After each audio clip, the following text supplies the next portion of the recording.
Thank you so much, Cheryl. Good evening. I'd like to start with a story.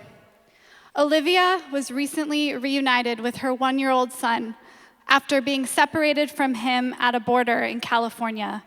Barely able to walk or talk, Mateo spent months in a child detention facility in Texas away from his family. Olivia says that Mateo now cries when he sees strangers, and getting her son back felt like trying to adopt him. Olivia's family is just one of 8,000 families separated at the border this past year as part of the attack on our immigrants in our communities. The Trump administration's zero-tolerance policies that you may have heard of last year were a startling escalation of the Obama administration's practices, but they were not entirely new. My nonprofit, Freedom for Immigrants, has been working with people separated by the U.S. immigration detention system for years. In fact, over 400,000 people are held in immigration detention each year. And according to our data, about half of these individuals have children under the age of 18. Right now, as we speak, there are over 50,000 people held in county jails and for-profit prisons as part of the U.S. immigration detention system. But this was not always the case. Prior to the 1980s, there were only about 30 people held in immigration detention on any given day. So what changed? Well, in the early 1980s, two private prison corporations were formed that began lobbying for laws that would expand not only our immigration detention system, but our mass incarceration system as a whole. In the following decade, a new prison was built every 15 days.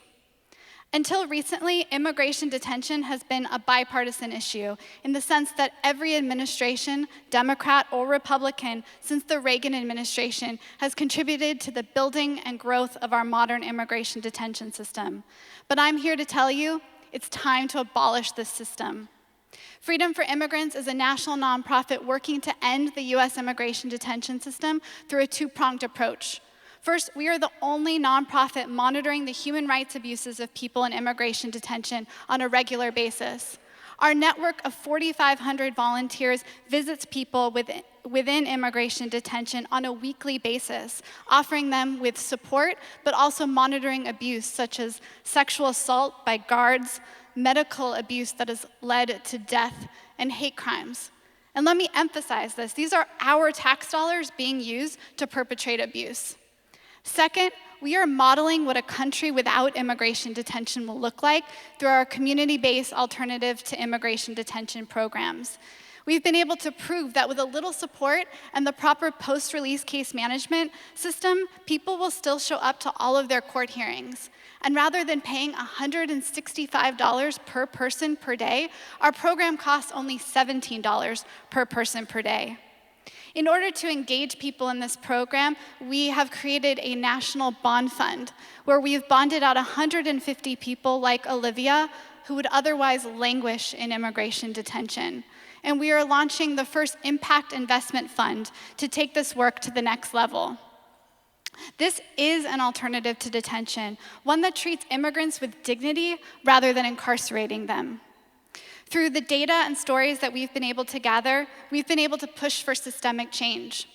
In 2018, we passed the first statewide bill in the country to put a moratorium on immigration detention expansion. This bill was passed in California, a state that used to detain a quarter of all people in immigration detention. Now other states are following our lead, and we've been able to partner with Senator Kamala Harris and Congresswoman Pramila Jayapal to introduce the DONE Act to put a federal moratorium on immigration detention expansion. We are well on our way to abolition, and we couldn't be here without Echoing Green. Echoing Green was our first funder, and the fellowship allowed my co-founder and I to begin working full-time. They took a leap of faith on us when no one else would. They connected us with some of our first board members, such as Sarah Weiss, who is in the audience, and they helped us put together our first 3-year strategic plan and budget.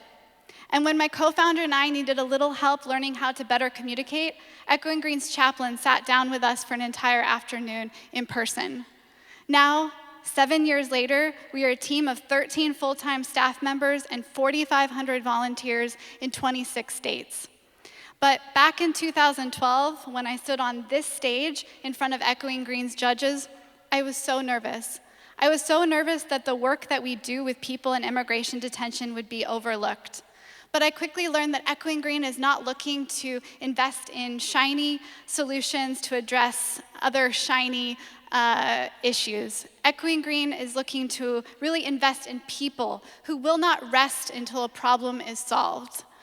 So when I look at this incoming class of Echoing Green Fellows who are entering this passionate and solutions-oriented community, I am so excited for our future. With social entrepreneurs and change makers across the globe backed by Echoing Green, we have more than a fighting chance against the biggest challenges of our time. We have an opportunity to thrive. Thank you so much.